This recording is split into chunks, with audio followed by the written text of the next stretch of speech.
Salut à tous et bienvenue sur Football Garden, c'est Bilal qui vous parle aujourd'hui. On se retrouve pour une toute nouvelle vidéo les amis. On commence à parler tactique en attendant l'arrivée de la première journée de Première Ligue le 16, je crois si je dis pas de bêtises, le 16 août ou le 15, je sais plus s'il y a un match le vendredi.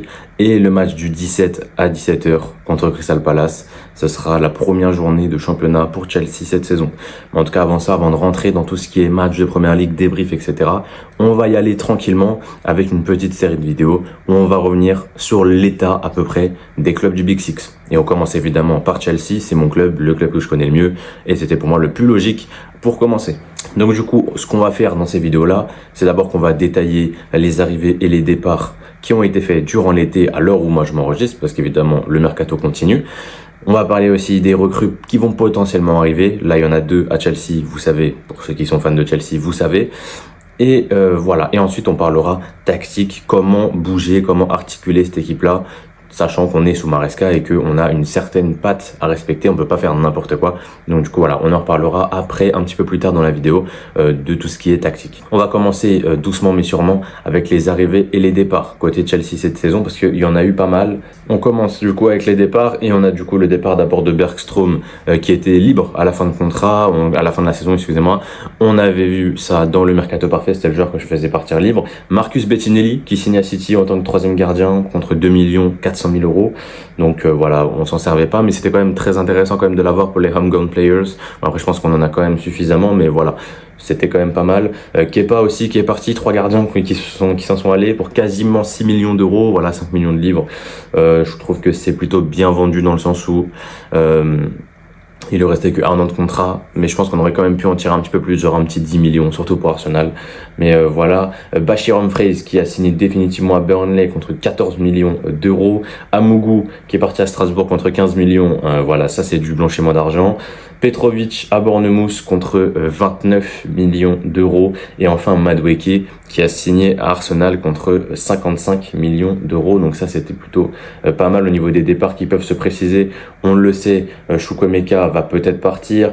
On a également Nicolas Jackson, Joao Félix, Raheem Sterling, Christopher Nkunku qui sont sur le départ, Armando Broja évidemment, et je remonte un petit peu, qu'est-ce qu'on a d'autre, Chukwuemeka j'en ai parlé, Dewsbury Hall qui a aussi vu un intérêt de Fulham par exemple, il y a Hugo Choukou, on ne sait pas trop ce qu'on va en faire encore, donc voilà, il y a encore pas mal de départs à préciser, Gilchrist, Chilwell, voilà, ça c'est des joueurs, Disasi évidemment, voilà, et puis il y a Vega, forcément c'est peut-être le plus proche d'être vendu à l'heure actuelle, étant donné qu'il y a presque un accord entre Chelsea et l'Atlético, et que Vega a déjà cet accord avec l'Atlético, donc ça devrait se faire je pense dans les prochains jours, à mon plus grand désarroi, parce que voilà, Vega je le voulais dans l'effectif, mais voilà, s'il part, va falloir le remplacer, et on a quand même trouvé un plutôt bon joueur pour le remplacer. On continue avec les arrivées les amis, et on a déjà dépensé pas mal sur ce mercato. On a dépensé combien exactement, je peux voir ou pas? Ouais, on a dépensé 243 millions d'euros sur ce mercato. Bon, après il y en a 34 qui sont de Estevao, donc c'est pour ça. Et on a aussi pour Kendry Páez, je pense qu'il le compte dedans. Ouais, voilà, il y a Kendry Páez et Estevao qui sont comptés dans ces 230 millions. Donc on a dépensé un petit peu moins.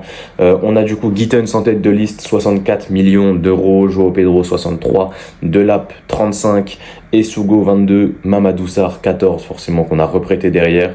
Et ensuite on a des fins de prêt avec par exemple Caleb Wiley qui est déjà tout simplement reparti en prêt à Watford, il va refaire une saison. Et Chukwuemeka, on parle d'un intérêt de Leipzig, forcément on va en parler juste après, mais voilà, un petit intérêt de Leipzig. Et Washington, lui, son prêt c'est jusqu'en décembre, donc voilà, c'est pas encore, mais voilà, encore une fois des recrues très très jeunes. Le plus âgé c'est Joao Pedro qui a 23 ans, donc voilà, on reste sur la jeunesse. Et bon bah on changera pas de fusil d'épaule, ça c'est sûr. Du coup ouais, en balance on a moins 122 millions d'euros, donc voilà, c'est honnête. C'est ok, c'est ok, sachant que le mercato est pas terminé et que tu vas potentiellement aller chercher 2 joueurs supplémentaires, pour moi c'est ok. Pour moi c'est ok. Et en plus de ça, tu vas aussi pas mal vendre, tu vas pas mal recruter, donc voilà.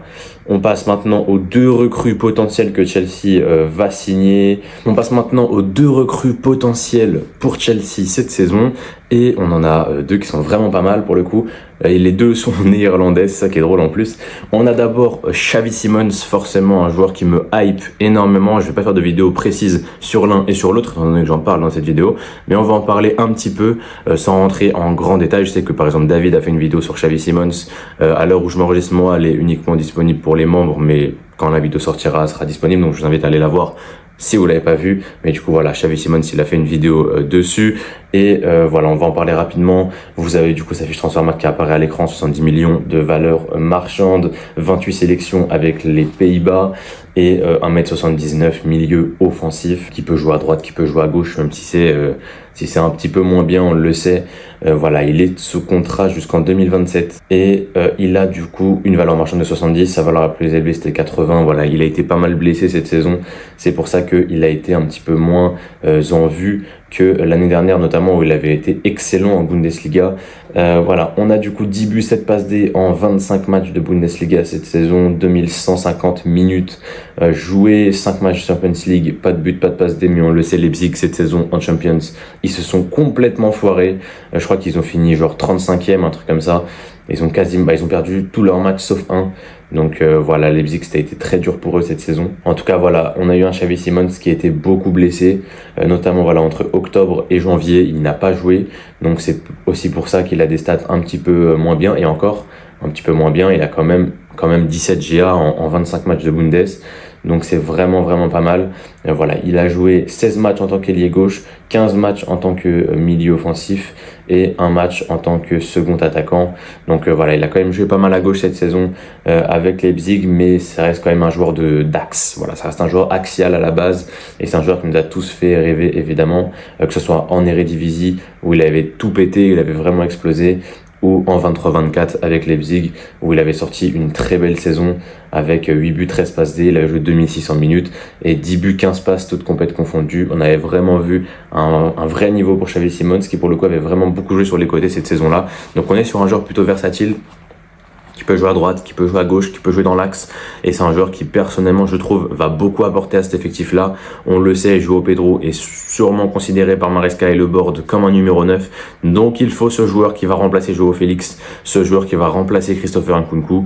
Et je pense qu'on l'a avec Xavi Simons. Pour moi, c'est un profil vraiment très intéressant.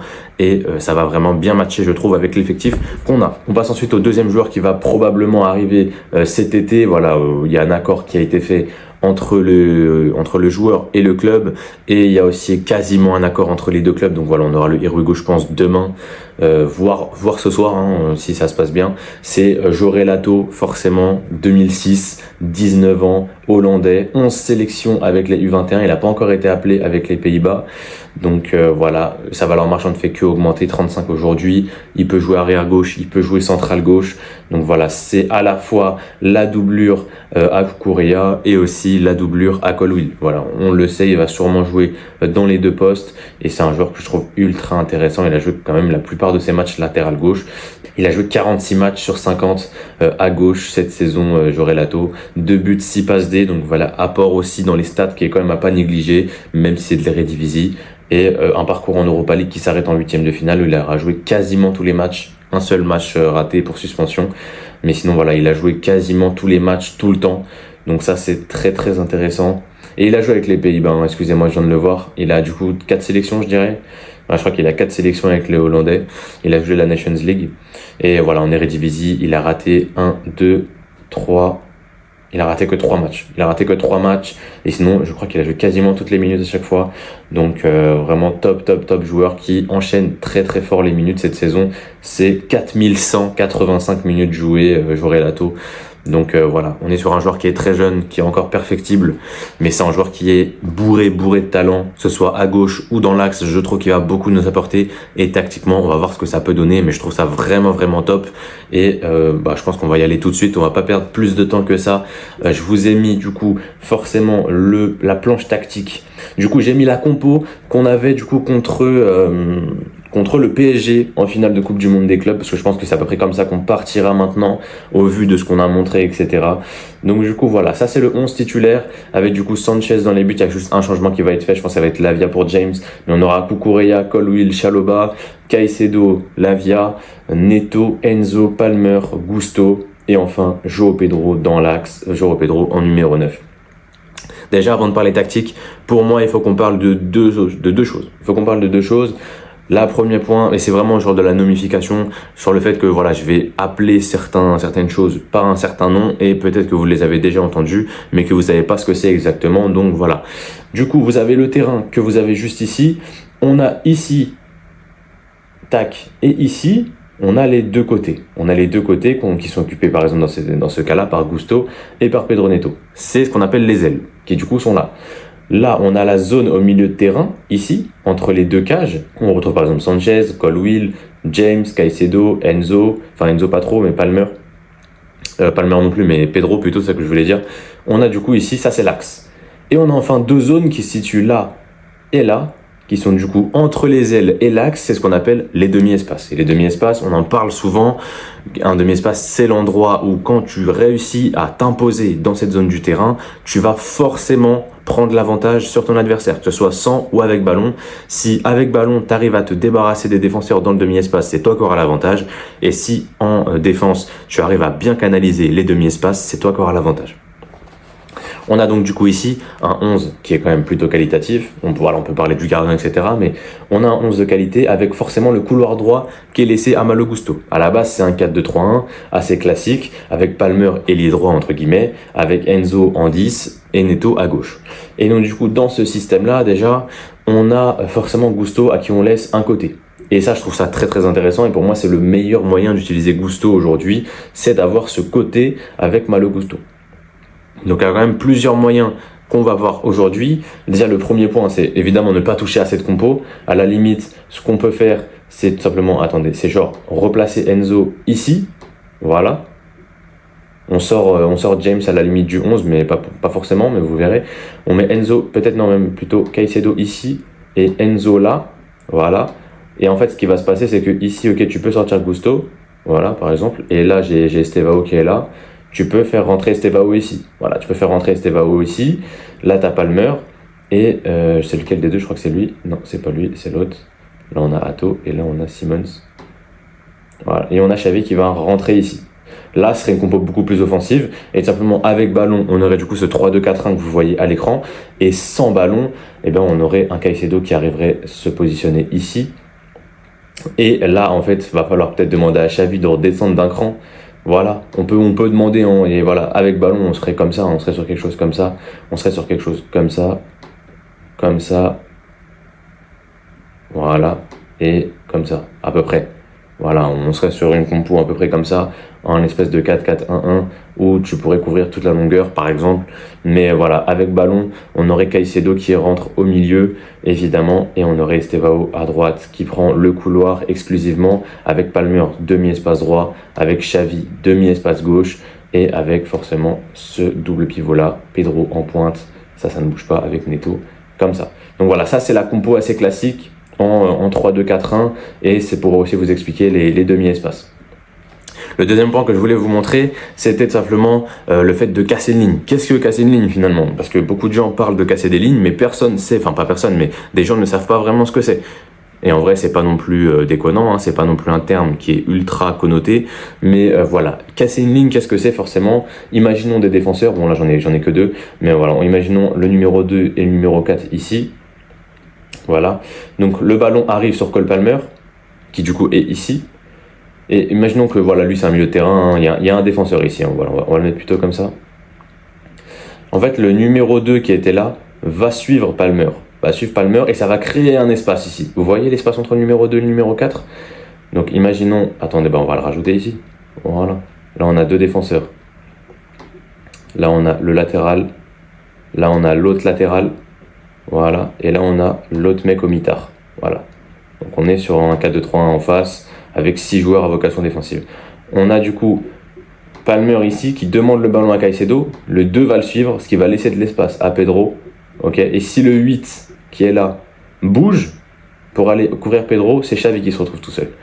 Okay. Et si Caicedo trouve Xavi directement, il va casser la ligne ici parce que le numéro 2 et les numéros 8 seront éliminés sur une passe. À partir du moment où tu élimines des joueurs sur une passe, tu casses la ligne tout simplement pour aller directement trouver Xavi qui se retrouverait du coup en potentiel 1 contre 1. Derrière, Pedro peut se retourner et trouver de l'espace. Bref, on a beaucoup de tactiques possibles. Évidemment, les joueurs ne sont pas des plots, ils bougent beaucoup. Mais voilà, ça resserrerait sûrement comme ça et comme ça. Mais forcément, si tu resserres sur Pedro, tu laisses Xavi rentrer dans l'espace ici. Donc c'est très intéressant encore une fois. Mais voilà, c'est ça le fait du casting ligne, c'est simplement de trouver des espaces où derrière tu élimines des défenseurs en face avec ta passe. Voilà, tu casses la ligne. Donc du coup, on se retrouve encore une fois avec ce système-là. Je vais essayer de me remettre bien. Tac, tac, tac. Même en face, voilà, si on a un 4-2-3-1, on a beaucoup de qualités offensives. Voilà, si imaginons, on le sait, Estevao va être tout seul, tu trouves Estevao sur le côté droit. D'un coup, tu auras le numéro 6 qui va venir. Et forcément, s'il a du mal, tu auras le milieu de terrain qui va tenter de l'aider. Sauf que si tu tentes de l'aider, Caicedo peut arriver ici et ça libère de l'espace à Cole Palmer, qui derrière se retrouve en position idéale pour tenter une frappe. Et ça, c'est très très intéressant et c'est peut-être un des seuls trucs de Maresca que je trouve vraiment bien. Avec un ailier qui est continuellement en 1 contre 2, tu as vraiment cette possibilité d'avoir une supériorité numérique ailleurs sur le terrain. Maintenant, pour que ça fonctionne, il faut que Estevao soit une espèce de pile électrique et que le latéral ne suffise pas. Parce que si le latéral suffit, forcément, le numéro 2 ne va pas faire d'effort pour aider son latéral et Palmer sera cerné. Et bon, après, à partir de là, si Estevao perd le ballon, et derrière, ça part en contre et on n'aura pas été intéressant offensivement. De l'autre côté, pareil, Neto arrive ici, Neto contre son latéral. Si Neto déborde le latéral, derrière arrive à trouver peut-être Pedro dans l'axe, forcément, on aurait une option assez intéressante.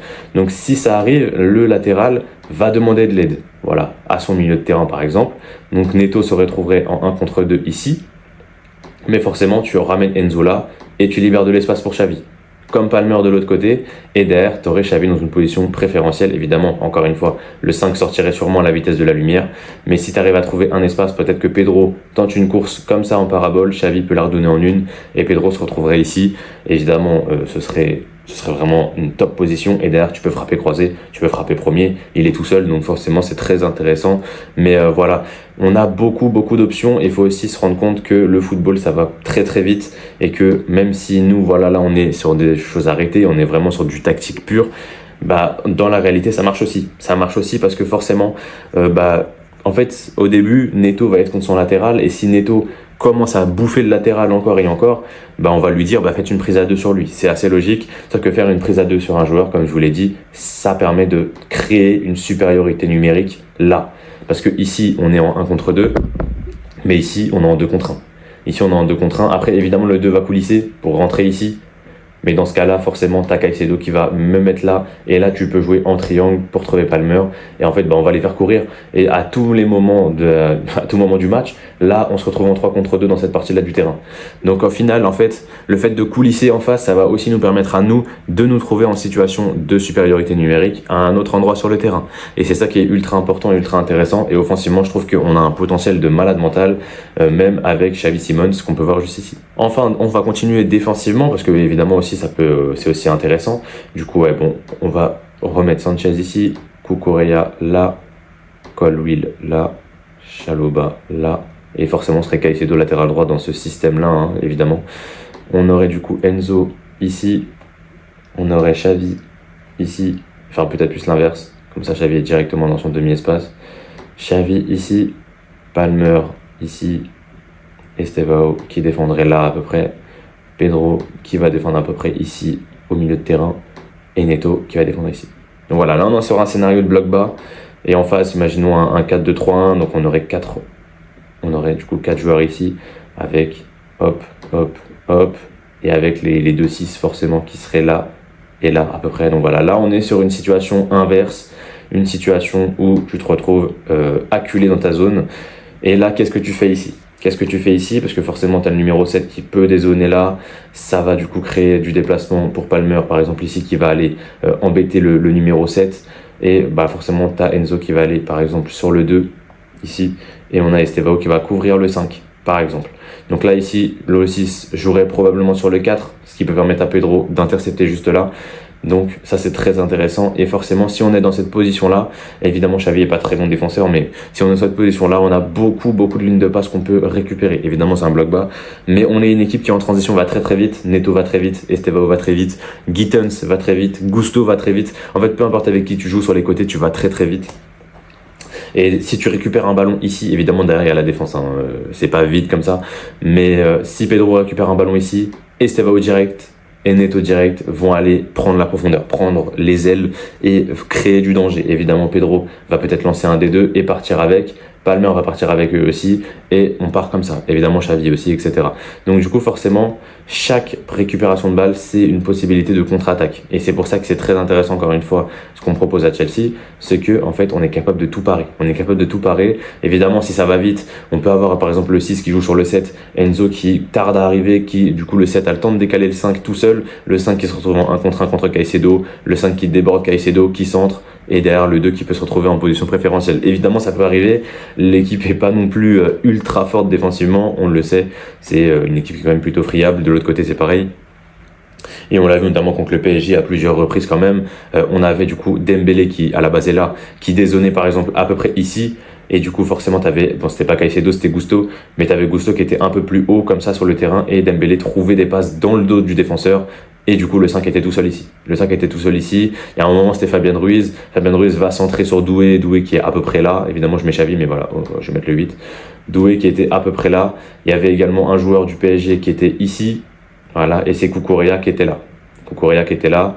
Et qui était tout seul, évidemment, parce que Colwill et oui, c'était Colwill, ouais. Colwill et Chalobah étaient tout simplement hors d'état de nuire. Enfin, ils pouvaient plus rien faire. Et donc là, tu avais Doué qui était là. Cucurella qui revenait comme ça. Donc évidemment, Doué aurait dû tirer. Même si Sanchez était au premier, il aurait dû tenter. Il préfère faire la passe en retrait, Cucurella, qui l'a très mal intercepté. Mais tu te rends compte que voilà, t'es pas non plus ultra dominateur et ultra fort défensivement. Va falloir quand même trouver pas mal de pistes d'amélioration, que ce soit Chalobah, que ce soit Colwill, que ce soit Cucurella, même s'ils ont été très bons, notamment contre le PSG. On a quand même vu cette saison en première ligue qu'ils ont eu pas mal de mal sur certains matchs. Donc du coup voilà, et forcément, on va parler de l'apport de Hato. Je vais juste replacer à peu près les joueurs comme ils étaient. Lui c'était le 10, lui c'était l'ailier et lui c'était l'attaquant.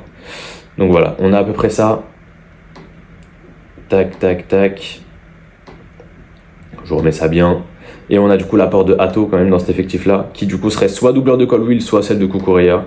Donc dans tous les cas, ça ne change rien. Il serait latéral gauche sans ballon et couloir gauche de la défense à 3 avec ballon. Donc voilà, Hato qui se retrouvait du coup ici, mais ce serait un poste beaucoup plus défensif pour le coup, même si voilà, on le sait, il a des bonnes qualités offensives, on l'a vu, il a fait notamment 8 goals et assists cette saison. Voilà, c'est un joueur qui aime bien apporter au jeu de son équipe, mais voilà, avec nous, il serait probablement beaucoup plus défenseur que joueur offensif. Et s'il remplace Colwill, évidemment, ça ne change rien. Il passerait central gauche à côté de Chalobah et avec Cucurella à gauche ici. Donc avec ballon, il serait central gauche et sans ballon, il serait au milieu de la défense à 3 avec Chalobah sur sa droite, Cucurella sur sa gauche. Évidemment, ça ne change rien par rapport à Colwill, ça ne change rien par rapport à Cucurella. Ce serait la même animation. Donc c'est pour ça qu'il nous faut des joueurs comme ça. Il nous faut des joueurs Maresca compatibles. Et pour moi, Xavi et Hato sont deux joueurs très très Maresca compatibles. Même si Xavi, comme vous pouvez voir, sans ballon, se retrouverait dans une position qu'il a peut-être pas l'habitude d'expérimenter, mais moi je trouve ça peut-être très intéressant à aller voir et à aller observer. On peut peut-être faire un dernier parallèle, ce serait peut-être de mettre voilà Xavi ailier gauche forcément à la place de Neto par exemple, et on aurait Palmer toujours dans l'axe qui prendrait ce demi-espace droit. Mais on aurait peut-être Palmer plus comme ça, plus axial ici, avec Xavi qui prendrait l'axe ici, et avec Cucurella ou Hato qui prendrait forcément le couloir. Attendez, on va juste reculer les joueurs ici pour que ce soit un petit peu plus visible. Tac, donc on aurait Pedro qui se met ici, on aurait Palmer qui se place là, Cucurella là, Xavi. Oui, Xavi. Xavi du coup serait au même endroit, hein, mais ce serait du coup un ailier gauche de base qui rentrerait dans l'axe avec Palmer juste là et t'as Estevao à droite. Voilà, t'as Estevao à droite avec voilà, avec ton double pivot assez classique, avec Enzo Caicedo, voilà. Tac. On aurait une compo comme ça à peu près. Évidemment, ça ne change rien sur le papier, mais en réalité, ça change parce que Cucurella a un rôle beaucoup plus offensif et du coup, forcément, derrière, tu aurais une défense à 3 avec Chalobah, Hato et peut-être par exemple James, voilà. Tac. Tu aurais quelque chose comme ça. Tac. Et tac. Voilà, tu aurais quelque chose comme ça avec Sanchez ici. On aurait du coup soit Hato, soit Colwill évidemment, hein, ça ne change pas. Et on aurait forcément Reece James qui s'incorpore dans le 11. Et avec James qui s'incorpore dans le 11 en tant que latéral droit, on aurait Cucurella qui peut monter beaucoup plus haut. Cucurella ou Hato d'ailleurs, hein, voilà les deux. Les deux, hein, tu les mets couloir gauche et ils peuvent monter beaucoup plus. Donc voilà, comme vous pouvez voir, la tactique est ultra malléable. La tactique, tu peux faire beaucoup de choses avec. Donc ça va être très très intéressant. Maintenant, on va faire une petite conclusion. est-ce que Chelsea est paré pour le titre? Avec beaucoup de recrues et beaucoup de recrues très intéressantes, est-ce que Chelsea est vraiment paré pour le titre? C'est la question qu'on peut se poser. Et honnêtement, au vu des mercatos XXL qui sont en train d'être faits à gauche à droite, et on reviendra dessus dans les prochaines vidéos consacrées à ces clubs-là, et bah forcément, on se retrouve avec un effectif de Chelsea qui peut paraître sur le papier peut-être moins fort. Voilà, on a en face, il y a des Wirtz, il y a des Reinders, il y a des Gyökeres, il y a des Isaac potentiellement et Kitike, voilà, qui vont s'ajouter aux effectifs de tous les clubs. Et nous, bah, de notre côté, on a un effectif qui pour moi est encore très jeune, qui a encore du temps devant lui et qui est pas encore totalement mature. Et c'est pour ça pour moi qu'on ne jouera pas le titre cette saison. Et l'objectif sera de faire comme l'année dernière, de faire un top 4. Si on peut aller chercher un petit top 3 devant un des 3 cadors, ce serait vraiment pas mal aussi. Mais l'objectif, c'est quand même de s'installer comme étant la 4e meilleure équipe du championnat. Pour moi, c'est le minimum requis pour que Maresca ait le droit à une 3e saison. Pour moi, il faut quand même être très strict et très sévère, notamment si voilà, Maresca finit 5e ou 6e cette saison. L'année dernière, il a réussi à faire 4e avec un effectif moins fort potentiellement que celui qu'on a cette année. Donc pour moi, il doit faire à minima pareil, voire mieux. S'il peut faire mieux, ce serait vraiment cool. Et d'aller chercher quand même peut-être un 8e ou un quart de finale de Champions. Pour moi, c'est obligatoire. C'est les deux choses qui doivent être faites par Chelsea cette saison. C'est d'aller chercher un quart de finale de Champions ou un 8e, allez si vous voulez, et d'aller chercher un top 4 en première ligue, tout en étant compétitif dans les coupes, parce que c'est quelque chose que Maresca avait jeté l'année dernière et on n'oublie pas. En tout cas, voilà, moi, si je dois donner une théorie, je pense qu'on finira 4e. Ce sera mon petit prono. De toute façon, on en reparlera dans ma future vidéo débrief classement de première ligue. Enfin, je vais essayer de faire un classement et on verra à la fin de la saison si j'avais raison ou pas.